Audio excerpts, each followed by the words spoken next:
Kaya sa mga nakikipagsabwatan upang kunin ang pondo ng bayan at nakawin ang kinabukasan ng ating mga mamamayan, mahiya naman kayo sa inyong kapwa Pilipino.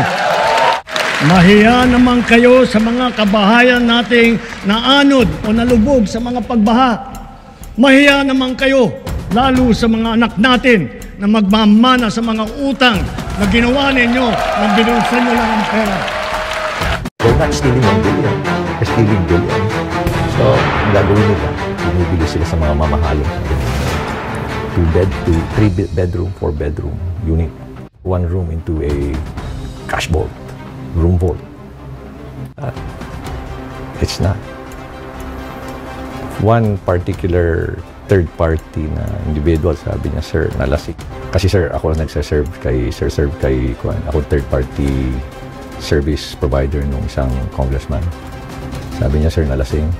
Dinala sir ako sa kwarto. Ngayon lang sir ako nakakita ng ganong kalaking kwarto.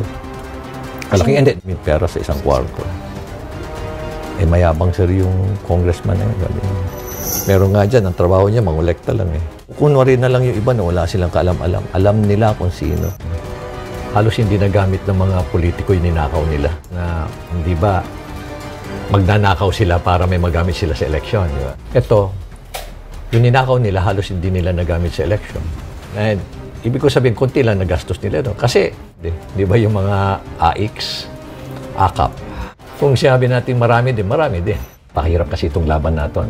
I remember when we started this about, although inumpisan ko na ito noong 2019, pero tuloy-tuloy namin to.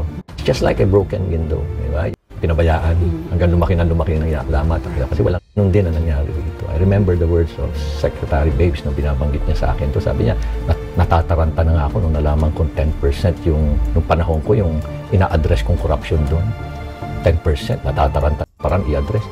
Pero he was really surprised na lumipad na ng 25, 35, 40, depending on the type of project. It's true.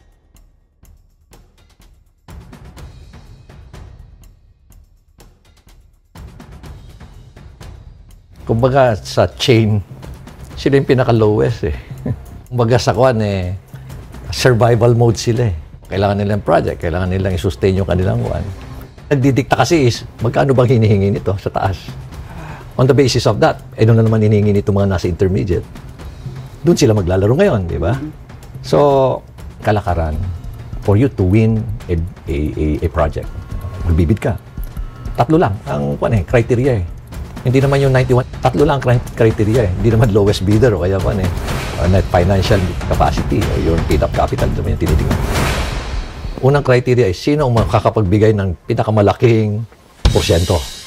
Tapos kung meron ng pare-pareho na, no? Sino ang pinakamabilis na magbigay na porsyento? Advance. Magkapareho, sino ang pinakamabilis na magbigay ng advance? Depende kung anong gusto mo, denomination. Kanila sir, hindi na po kami nagbibigay ng, hindi pa ang dami-dami niya. Sabi ko, can you just imagine if you're giving, yun, how do you pack it? Sabi ko, sir, hindi na. Ngayon sir, pinapa-convert na sa amin ng dollars, euros, yuan, para mas maliit. Black market talaga. At nakakakuan din. Ano? Alam mo ba kung ano yung dimension ng isang 1 billion? Sabi sa akin ng isang kilalang kuan, sa isang maleta, pwede mong lagyan yan ng mga almost 50 kuan, tago 1,000, almost 40 to 50 kuan yan eh. Kasi tine-check-in mo,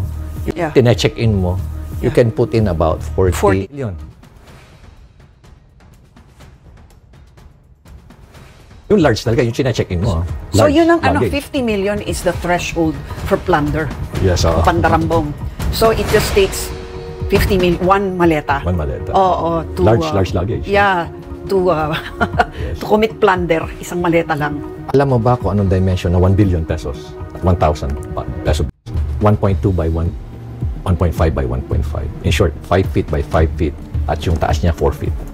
Luggage. O sako. Ihahalo sa vegetables, conforme. Kaibigan ko na isang kaibigan ko na congressman, sabi niya, alam mo, Mayor Benji, nahiya na ako dito sa mga colleagues ko eh. Hindi na nga nila, alam mo ba, hindi na sila gumagamit ng cash vault. Stealing billions, di ba? They're not stealing billion. They're not stealing 1 billion, stealing billions. So, ang gagawin nila, bumibili sila sa mga mamahaling condominium. 3 bedroom, 4 cash vault, room vault. Ang laki ng pera eh. Ang laki. Saan mo ilalagay? It's not. One particular third party na individual sabi. Kasi sir, ako nagsaserve kay ako third party service provider nung isang congressman. Sabi niya, sir, nalasing. Dinala sir ako sa kwarto. Ngayon lang sir ako nakakita ng ganong kalaking kwarto. Kasi isang kwarto. Mayabang sir yung congressman na yun, sabi niya. Tapos sabi niya, masama pa sir. Kukuha, mag-access lang kami sa project list niya. Sisingilin na kagad kami ng 2 million. Non-refundable. Maraming project list eh. Sa laki ng pera nila, nabigyan sila ng allocation. Siyempre, gagawa sila ng project list, di ba? Merong PANYA feasibility study, di ba? Gagawin mo yan, bakit kailangan ko to? Hindi naman ganun na nangyayari ngayon eh. Basta, may listahan na. Kaya pala pare-pareho yung halaga ng mga project kahit na magkakaiba naman. Environment. So, kaya nagbabayad, kung bumibili sila ng property, puro bayad nila, puro cash. Cash lahat. Cash lahat. Pero this money must have come from somewhere. Hindi yun natitrace. Well, kung hindi mo ipapasok sa banking system, mahirap. No, yung contractor, saan nila kinukuha yung pera? Kasi cash eh. Eh talagang... So they will have to source it from somewhere. Yes. And where else can you get that kung hindi sa banking system? Well, alam mo na, sila very, very imaginative. They have a way of doing it. Can you just imagine? Very common yun, yung nahuli, yung pinahuli ni Congressman Libiste. Very common yun. Yung nag-o-offer yung district engineer ng pera, 20%. Marami. Alam mo, maraming involved. Kaya nga, highly organized. It's a highly syndicated crime. Well, ang daming scheme. Depende ko ano yung project. Pwede yung, usually, yung kongresista, siya rin yung contractor. Di ba? Siya yung contractor, kukuha na lang siya ng ibang contractor. Kunwari, front niya, bigyan na lang niya ng royalty. 3% ka na lang. Royalty mo, anyway, bigyan na lang kita ng, usually kasi pag humingi ka ng royalty, magdedemand yung may-ari ng mga 5%, 6%. Pero to, sasabihin ako, 3% lang, ibibigay ko sa iyo. Pero ako na bahala sa project. Pero bigyan na lang kita ng project mo. Bigyan kita ng multipurpose para at least may kikitayin ka ulit. Yan, multipurpose hall. Yung barangay hall. Numpisan ko yan sa Baguio eh. Multipurpose hall. Isa ako sa mga nauna dyan is flood control. Kasi puro ilalim ng lupa yan eh. Pangalawa yung asphalt overlay.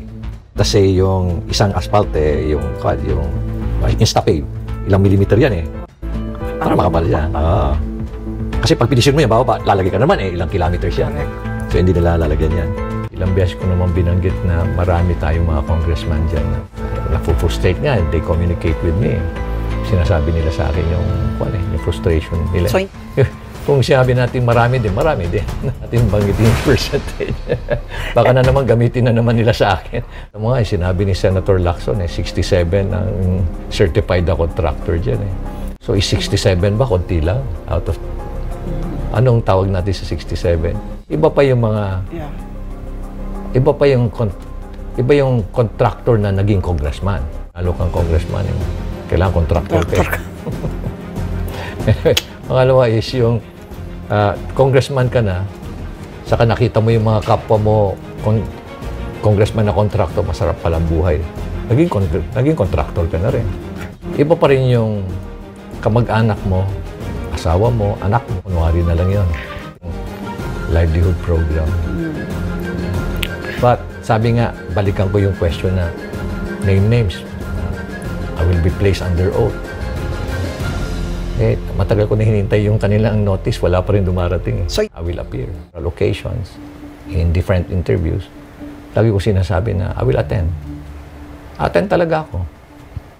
Pag nalaman nila na sumama kayo kay Mayor Magalong, di wala kayong pondo. Wala. National Tax Allocation. Yan, nag-umpisa yan during the Garcia Mandanas ruling. NTA ng tao. Nakakahingi sila sa congressman. Baka pwede mo pondohan ito. Pag nalaman nilang nag-join sila sa Mayor's Good Governance at yung congressman na yun, hindi naman align sa good governance principle, talagang mawala. Diyan, wala eh. Maraming gustong mayor na sumama, pero sila mismo nagsasabi sa amin na baka mawalan kami ng gripo. Ay, tubig sa gripo. Kaya hindi muna kami sasama, Mayor, pero we support you. First is raising awareness. Sabihin ko sa iyo na, it's easily said and done. Last year, there was a survey. I think that was Pulse Asia o SWS, I think SWS. Hunger. When they did the survey in terms of what are the major urgent concerns of Filipinos, nasa number 9 lang ang corruption 11, doon lang naglalaro yan Diba? Ano usually number 1? Ang number 1 lagi is inflation, curse pay, in order, diba? Wala yan Pero nung March this year, bigla siyang nag-number 3. Nag-number 3 siya. Okay, and then corruption. Tuloy-tuloy yung ating awareness program at marami na rin nagsasalita. Sabi nga di ba, dito sa nung pisahan ko to, sinabihan ako ni Senator Lacson. Alam mo, Benji, remember this, in the fight against corruption, when you look behind you, nobody's out there fighting with you.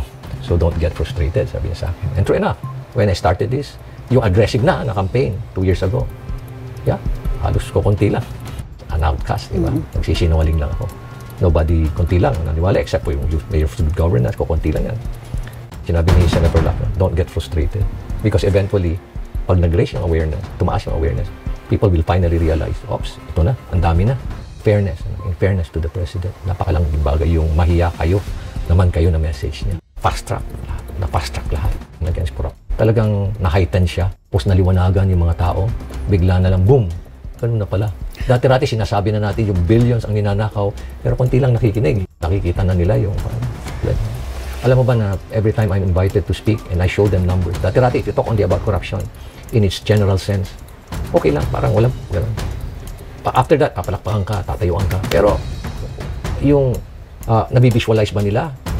Pero once, kaya nga yung mga presentation, nakita nyo may numbers lahat.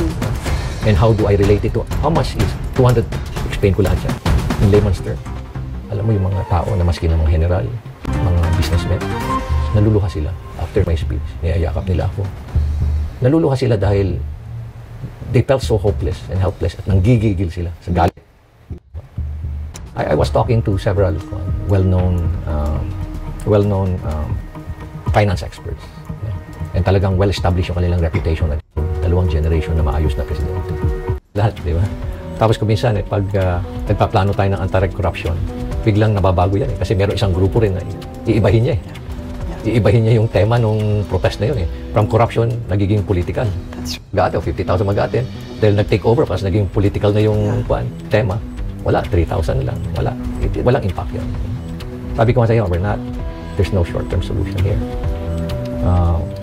We're looking at it from a very strategic perspective. Sustain. At yung mga nakikipaglaban, kailangan consistent kayo.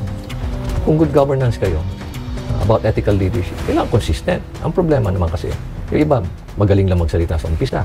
Okay, magpapakita sila na good governance sila. First term. Dapat may confidence, yung level of confidence dapat mataas. Masyado tayong subservient sa authority na maski na mali nakikita natin, they don't question it. Kailangan matutunan ng Pilipino na dapat malakas ang loob natin na to challenge the status. Ako kasi I was trained probably to always look at the bigger picture. And nakikita ko 10 years from now, if I'm not going to do anything about it now, ngayon na nasa position ako of influence na kasi I always read yung what happened to Venezuela experience. Mga anak ko sa mga apo ko. Ayok mangyari ito sa kanila. Ano na lang yung hirap natin na ginagawa ngayon. Kung ganun din lang patutunguhan natin. Need to do something about it. Maski na maliit. Maliit. But at least 10 years from now, kung sakaling hindi man lang ako naging successful, at least I won't be experiencing yung tinatawag nating regret. Regret is probably one of the most painful emotions, human emotions. I don't want to experience that. Something, pero I lost. We were going to sustain the effort. Maski na it's extremely challenging and dangerous. Pero we just simply have to do what we have to do.